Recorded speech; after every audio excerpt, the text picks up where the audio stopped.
Nagbabalik po muli ang inyong lingkod at nagbabalita ng mga balitang dapat nating malaman dito sa ating bansa. Ito ang Balitang Pambansa.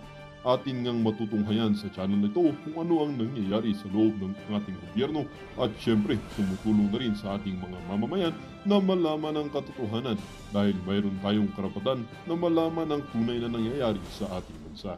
Ngunit bago natin panoorin ang balita, huwag niyo pong kakalimutan na mag-subscribe sa ating channel at pindutin ang notification bell para lagi kang maging updated sa ating mga bagong videos na ina-upload araw-araw. At sa ating mga solid viewers naman dyan ay maraming salamat naman po sa walang sawang pagsuporta. At syempre, huwag din pong kakalimutan mag-iwan ng like at i-share ang ating mga videos. At kung mayroon ka naman pang opinion, ang ating comment section ay bukas para sa inyong mga hinaing. Ito na nga mga kaibigan, ating panoorin ang buong video. Salamat po muli and God bless!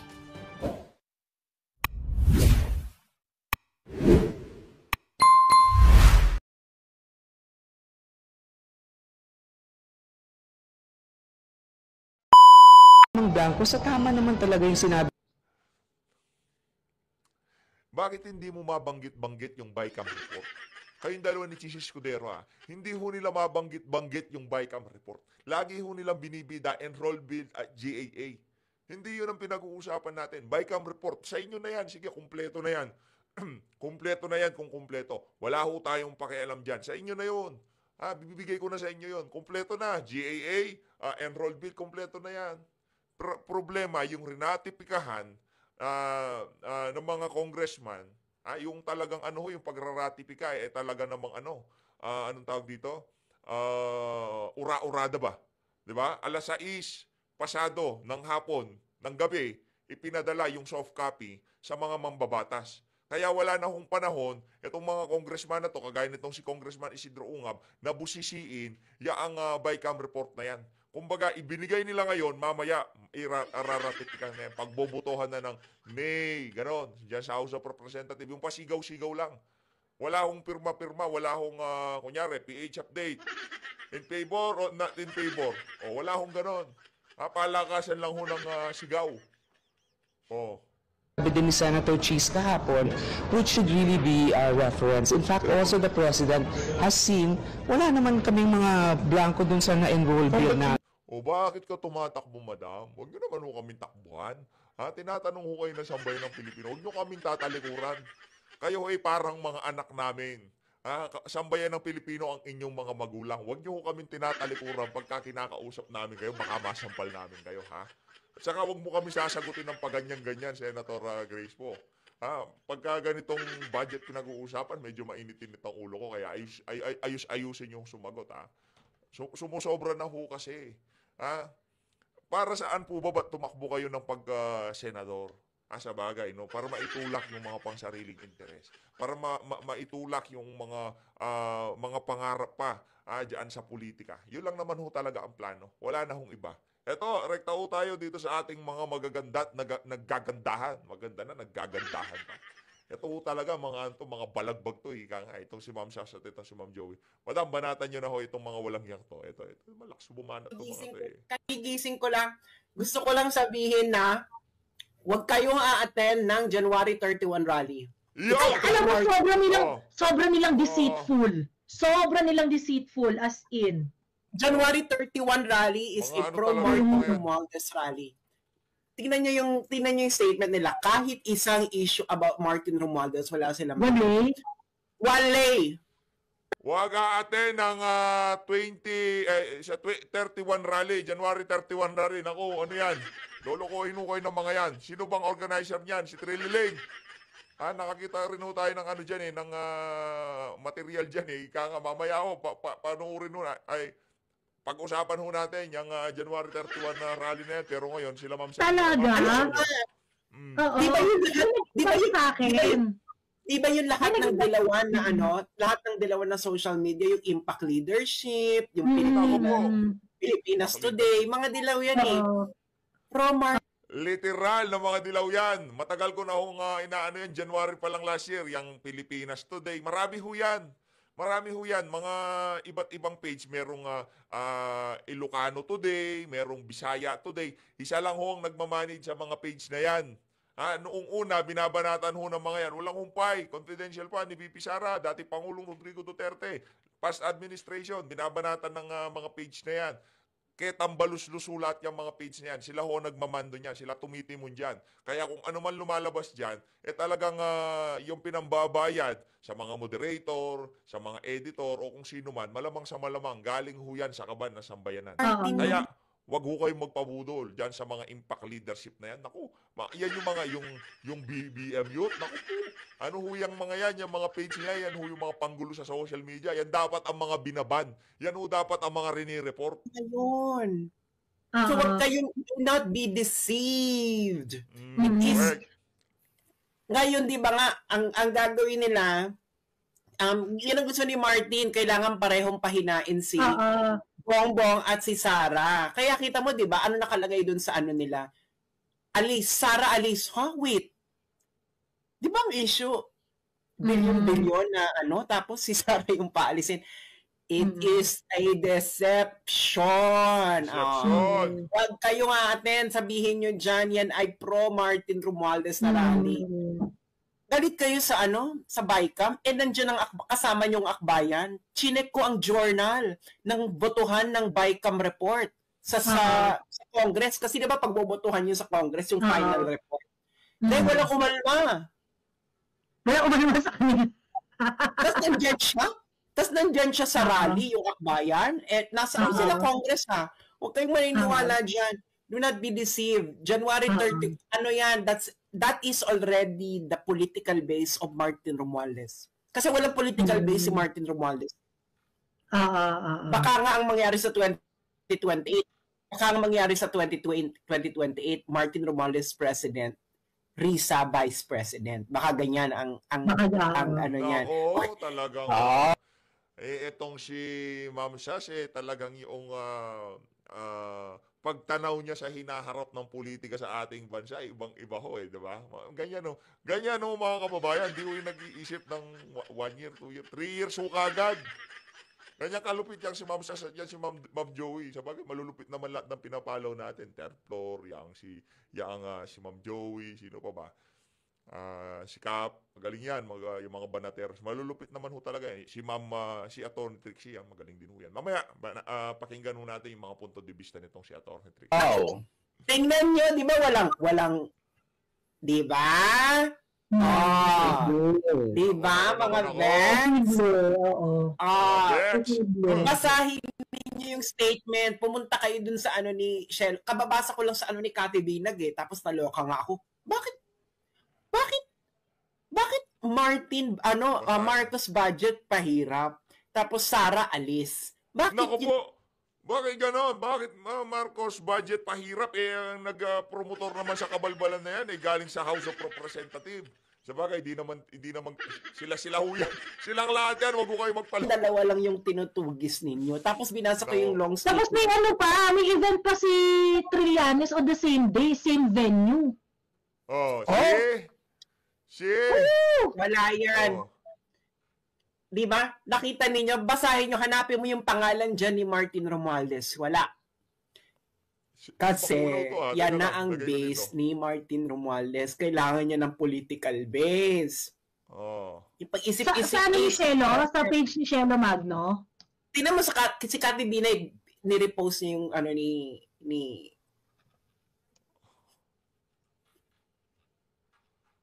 asan ba yun? Tinitingnan ko din check ko natin. Yung kay ay, naku, ipas na yan. Mag-warning na. Naku, yung si Ma'am Cathy B, napakabait ho niyan. Sa totoo lang. Bait. Mabait ho. Mabait yung ali na yan. Huwag kayo, i-warning nyo na yan sa lahat. Huwag kayo, dahil pro-Martin Romualdez yan. Sige pa, be. Ang obvious na, ang obvious. Obvious! Sige, be. Sige pa, be. Asan na? Sige pa, be. Ito yun. Ito, Marcos Duterte. Mamaya ito. Sige pa, madam. Yan. Tinan mo, basahin mo yung ano. Yan. Basahin mo. Tinan mo, hanapin mo yung Marcos Duterte managot, Marcos budget pahirap, Sara alis dyan. Bonus ng Pilipino Konsyerto ng Bayan, Clergy and Citizens for Good Governance. Ay, di pare. Kay ano ho talaga to, kay tambaluslos ho itong mga kababayan. Talagang huwag kayo matitinig pa. Seymour. Tinan mo, hanapin mo dyan si Martin Romualdez.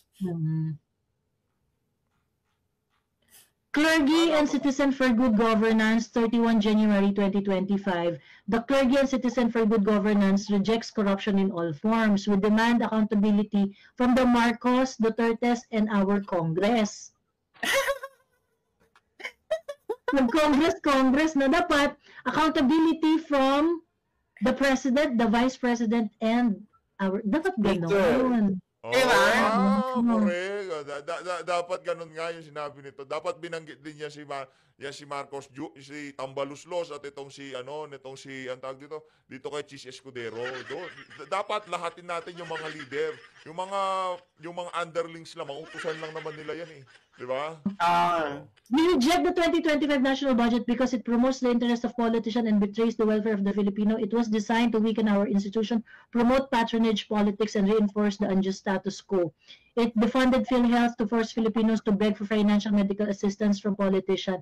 It slashed the budgets of the 4Ps project in favor of ayuda politics. It undermined education by reducing the budget for hiring and training of teachers and the computerization program. In the process, it violated the Philippine Constitution that mandates the primacy of education in favor of pork barrel under the guise of Critic Public Works Project.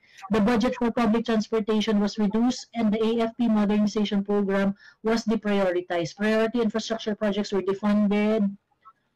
Okay, blah, blah, blah, blah. To this end, we demand the following. We call on the Supreme Court to rule on the constitutionality of the General Appropriations Act of 2025. We call for Congress to repeal the General Appropriations Act. We call on Congress to enact anti-political dynasty. We call for genuine transparency. We call on the release of the names of the supposed beneficiaries. Our stand includes call to adjust the corrupt practices. We call on Congress to rid of government inept and corrupt politicians like Sara Duterte by impeaching her. So it's impeach Sara na rally. Kunwari lang. We demand Secretary Teodoro to disclose the result of the military's investigation of 2 military aides who ended up in possession of the 125 million confidential fund of the Vice President Duterte. Bakit yung call to action para kay Sara? Exactly. Kasi yung karamihan dyan, meron yun, halimbawa, kasi tine-check ko nga yung mga funders na yung mga nilista dyan. Yung kaya natin to, P8, yung kaya natin to, that is a recipient of USAID and National Endowment for Democracy. Ang dami ko pa nakita dyan na recipient ng USAID. Huwag kayo dyan, kasi ang gagawin niyan, alam nilang kaunti sila, sinakyan nila tong issue dahil ito ay across political lines. Ngayon, patutupan kayo dyan, pero ang isisigaw, impeach Sara para magmukha sa sa picture, madami. Ganyan ang ugali ng mga yan. Yun, mga kababayan, yan ang kaibahan ng ginawang rally ng mga kababayan nating INC at yung pangluloko na yan, itong sila Shell Magno. Yung sa INC, hindi pa nag-uumpisa, pwede kayong dumalo, pero dito lang tayo sa issue na to. Hindi yung babagsakan talaga, impeachment eh. Tapos paninira sa administrasyon, para sinong bumango? Sino? Si Tambaluslos, ganon? Ito sigurado kung sinabi noong Tambiolo na noong nasa gabinete itong si Attorney Vic, pagka umalis si Vic diyan, kalahati ng problema mawawala. Dito sigurado tayo. Pagka nawala si Tambaluslos, sa bagay amo niya ho yun, no? Pagka nawala si Tambaluslos dito sa eksena na to, ganun pa rin ho. Bangag nga pala, sorry, nakalimutan ko, bangag nga din po pala yung presidente natin, no? Kaya kahit na anong gawin natin, kahit sinong ihalal niya dyan, lolokohin lang siya o yung asawa niya nagpapatakbo sa Pilipinas, kaya ganun pa rin ho mangyayari. Kahit sinong maupo dyan sa House of Representatives, sa Senado, dahil wala hindi nga marunong magpresidente, ika nga ni VP Sara, ganito't ganito rin ho kahihinatnan ng ating bansa. Ang pinakaano lang ho talaga, ang kumbaga saving grace, maging presidente itong si VP Sara. Yun lang ho. Yun lang ho yung senaryo na nakikita ko na panalo ang sambayan ng Pilipino. Yun lang ho. Dito sa 2025, ang nakikita nating panalo ang senaryo. Pagka nanalo yan sila Atty. Vic, yan sila Pastor Apollo Kibuloy, yan sila Kong Marcoleta, si Atty. Jimmy Bondok, yan ang natin, yan ang saving grace natin pagka napanalo natin yan. Pero pagka yan, wala tayong napanalo sa ako, yari tayo. Wala na ho mga kababayan, ang paghahasik ng dilim nitong mga walang yan na to, talagang magdidire-diretso ho. Kaya, ayusin ho natin yung mga kandidato ho natin, talagang ikampanya ho natin sa inyong mga kamag-anak, please naman. Nakikiusap po ako sa inyo. Ako na hong nakikiusap para ikampanya nyo itong ating mga kandidato. Kasi siya na ho kayo, ang ingay dito sa harap na. Po yan. Kaya ako, sabi ko, bakit itong si Shelo wala itong binabanggit about heavy luggage, bakit ang balat niya kay Martin Romualdez very light. Light lang. Diba? Wala yan. That is, yan, na kayo, do not be deceived. Kasi bakit wala kang Martin Romualdez na nabanggit? Siya ang nasa behind yan. Ba't hindi mo mabanggit yung mga bycam na dilaw? Di ba may mga dilaw na nasa bycam? Si Stella Kimbo, ba't hindi nyo mabanggit? Wala yan. Maganda ng mga punto ni Ma'am Sas. Hindi nyo masabi-sabi, no? Wala yan. Dinideceive lang kayo niyan para magbukas. Pagkatapos, gusto bang pakiusap, tapos ang call to action for Congress to act to impeach corrupt officers like Sara Duterte. Bakit si Sara, billion yung inaward ng House of Representatives sa sarili nila? Wala yan. Alam nyo na, di ba? So, puntahan nyo yung wall ngayon ni Shelo Magno. Bakit ayaw yung paalisin si Martin Romualdez? Ba't ayaw yung singilin si Martin Romualdez sa heavy luggage? Yun, meron ng decision yun sa Delaware. Puntahan nyo ngayon, now na. Gago, no? Ginagago tayo. Alam mo, ito yung sakit ng dilawan. Ang galing nilang ang galing mang gago. Ang galing mang gamit din. Kakalok yung politika natin. Naku, hindi na, na yan, tagal na yan. Ano pa, anti-Duterte rally to, hiding as a budget rally. Oo. Para magmukha silang madami. Kasi, pampadami yung anti-budget. Nagigets nyo na. Hindi naman yan anti-budget ng umpisa Kasi di ba ginawa yan para tapatan yung INC? Kaya nga may mga pare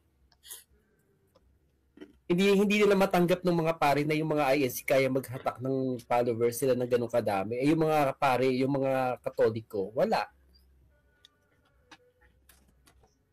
Hindi mo talaga magyaro yung mga dilaw. Kasi Bongbong Marcos, dilaw man niya. Kaya ginamit niya si Sara. Parang inuto niya lang si Sara din para dumami yung supporters niya. Ulul.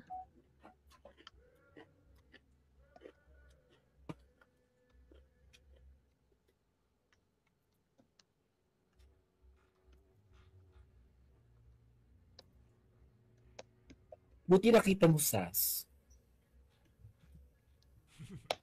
Actually, may nakita na ako nagpo-post niyan Actually,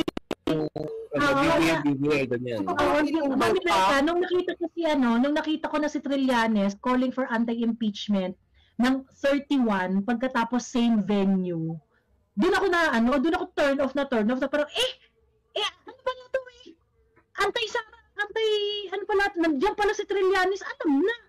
Diba? Miss Joey, ito ba yung ini-invite ka? Ito yon? Ay, tinitingnan ko kasi yung 31 din yung invitation sa akin eh.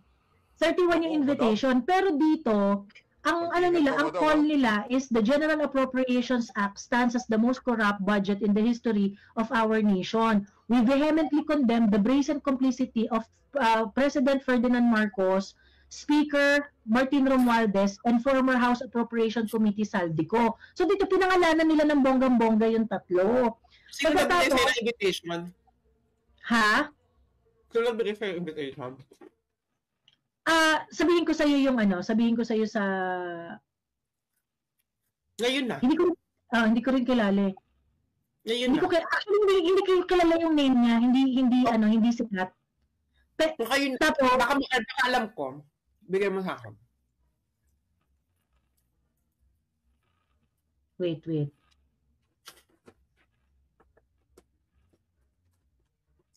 Kay Guanzon daw pala yung binabasa mo. Kay Guanzon.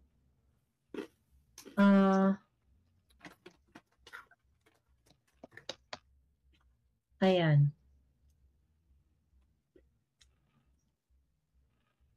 Ayun. Pagkatapos, nagtanong ako. So sabi nila sa akin kasi, ayan, so we kindly ask for your support by signing our movement and sharing it with your audience. Your influence can significantly amplify our message and inspire meaningful change.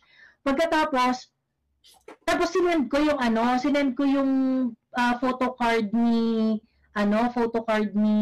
Trillanes, yung pinost ni Flipping Express. Sabi ko, sama na kayong lahat sa rally sa January 31 para sa impeachment ni VP Sara. We are inviting everyone to join the multi-sectoral rally para sa impeachment ni Sara on 9 a.m. at the People Power Monument. Panimula pa lang ito. Let our voices be heard. Tapos tinanong ko, is this true? Sabi ko ganun. Tapos nagsumagot sila. Sabi niya, yes, it's true. But the rally I mentioned is calling for action against 2025 GAA and asking Speaker FMR, BBM, and Saldico to take responsibility. There are several rallies scheduled for that day. Mukhang ini-scam ka nung kausap mo. Oo. Alam mo gagawin nila yan? Ang gagawin nila yan, padadamihin nila yung tao. Tapos, ipopronta nila sa international press, o ito, anti-impeachment Sara. Ganyan yan, dahil. Oo. Sabi ko, you allowed it to be done on the same day and same venue? Sabi ko, so Trillanes is one of the organizers of the 31 rally. Sabi niya, no po, he is organizing a separate rally. But it is on the same day. Sabi ko ganon. Sabi nila, yes. You allowed it to be done on the same day and same venue? Parang ganon. Too much of a... Sabi ko, you should not allow this event. You should not allow this event to be tainted by anti-Sara calls if you are serious. Yun sabi ko.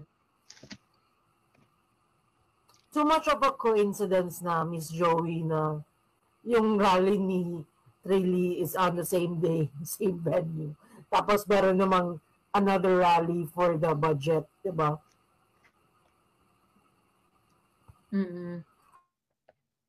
Sa kasing venue. So, ano yan?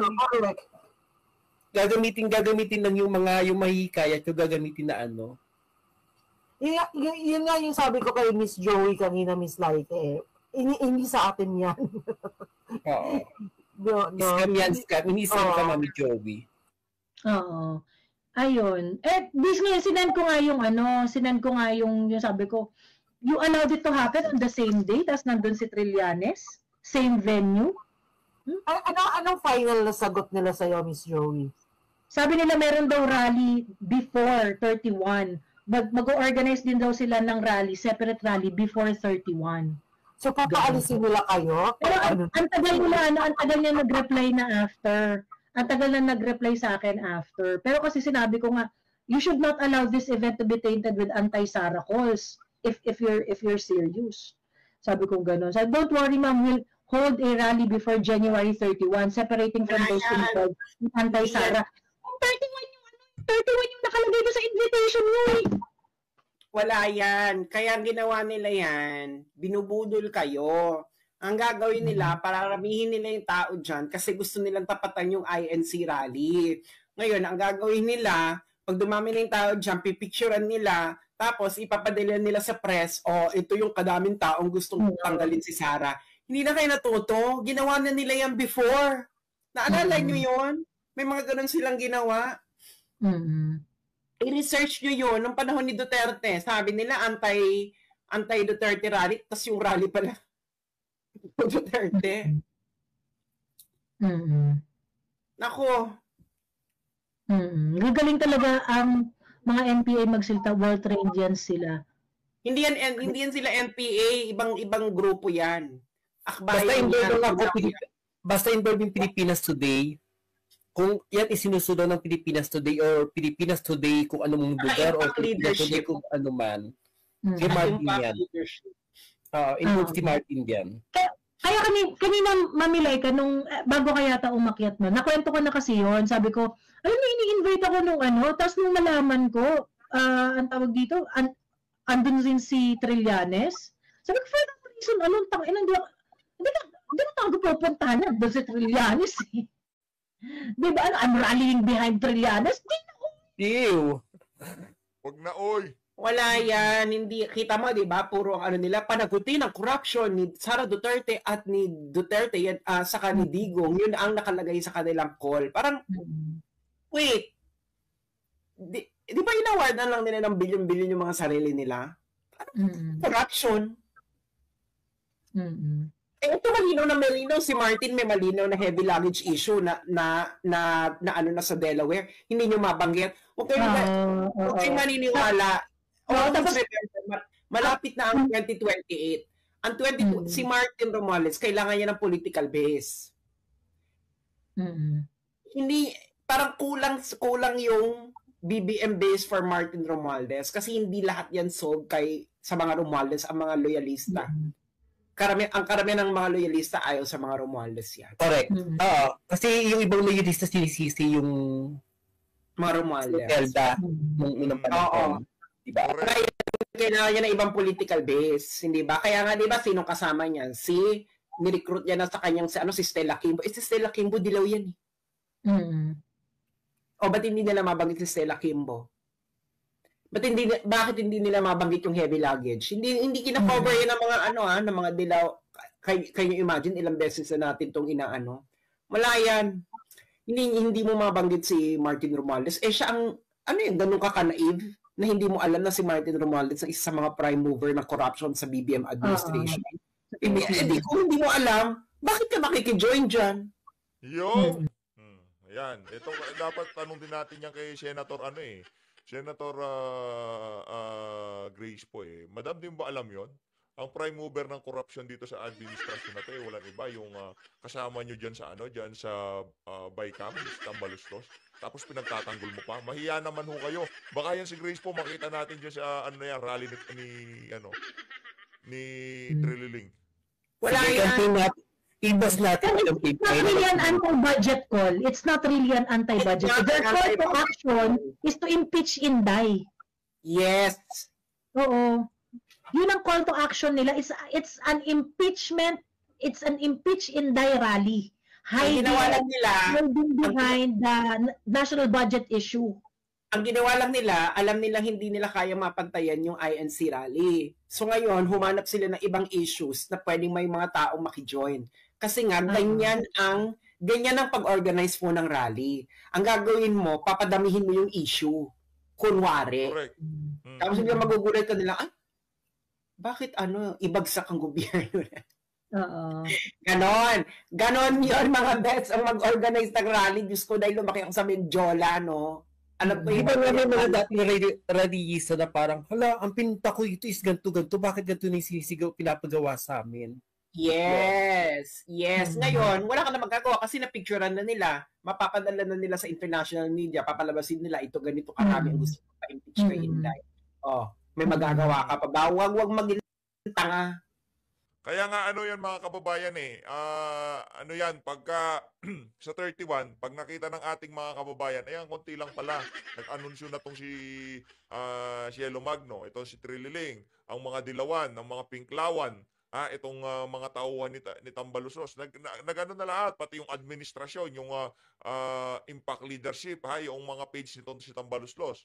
No? Tapos kung pumunta ho dyan, mga ano lang, mga nasa 80 katao, wala na ho. Tapos na ho talaga yung impeachment na yan. Doon na ho talaga tayo magkakaalaban. Kasi yung sinasabi ho nila na majority ng mga Pilipino, doon sa survey, gusto ma-impeach si BP Sara. Ngayon, para doon sa mga gusto ma-impeach si BP, lumabas kayo sa January 31 para magkaalaman tayo.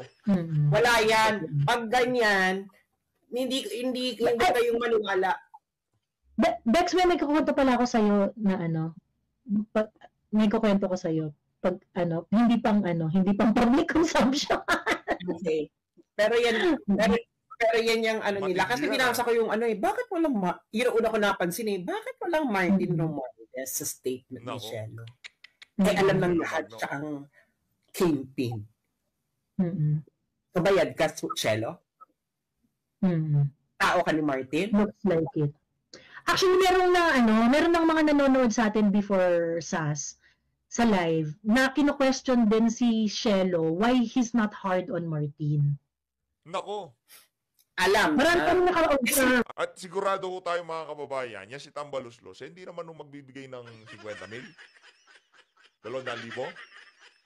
500,000? Hindi ho niya bibigyan. Kung sakaling bibigyan niya man itong si Cielo Magno, hindi ho yan bababa ng mga 5 milyon. Kung sakali hindi ko sinasabing binigyan. Oo. Si Martin ang may heavy luggage issue Siya ang may established as fact sa korte pa ng Amerika, Cielo. At ginawa niya pagkaupo niya bilang House Speaker. Tapos dead ba ka? Something. Ay nako, girl. Alam mo, girl, hindi mo ako mababakla. Bakit mo labit sa mga bago si Ako civil ako Civil ako. Pero wag mo akong baklain. Kakaloka, malapit na mga Magno si Tampi. O yung mga may apelyidong Magno dyan, dapat tumapit na kay Tampi. Diba? Why is she not hard on Martin? Bakit biglang, after all this budget issue, biglang Sara alis? Diba? Ano kinalaman ng budget kay Sara?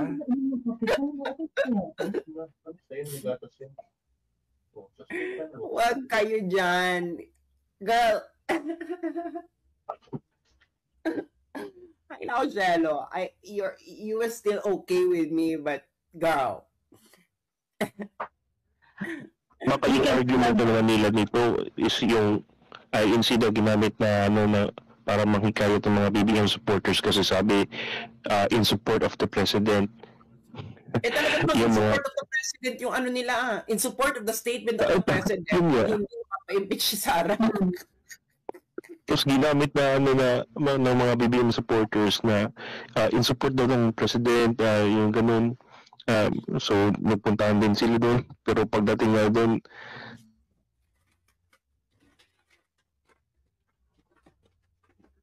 nawala siya. Nagsialisan sila kasi against daw kay, baka yun yung gagamitin nilang argument. Oo. Si Heidi Mendoza din daw is not hard enough on Martinia.